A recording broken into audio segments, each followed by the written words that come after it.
নিজের বিধানসভা এলাকায় পুজো ক্লাবগুলিকে পুজোর সামগ্রী বিতরণ করলেন বিধায়ক তথা মন্ত্রী সুজিত বসু।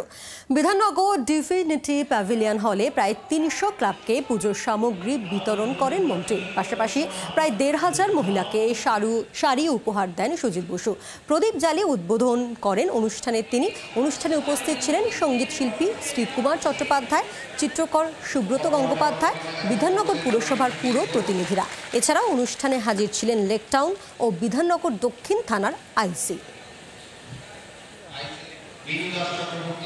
৩০০-র অধিক ক্লাব যারা দুর্গাপুজো করে আমার কেন্দ্রের মধ্যে এবং কেন্দ্রের লাগোয়া কিছু আছে, প্রত্যেক বছরের মতো এবারও তাদেরকে আমরা পুজোর সামগ্রী তুলে দিলাম।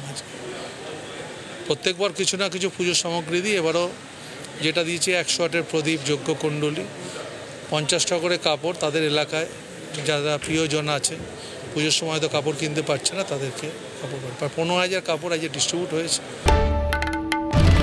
বাংলার আওয়াজ, বাঙালির আবেগ, জি ২৪ ঘন্টা।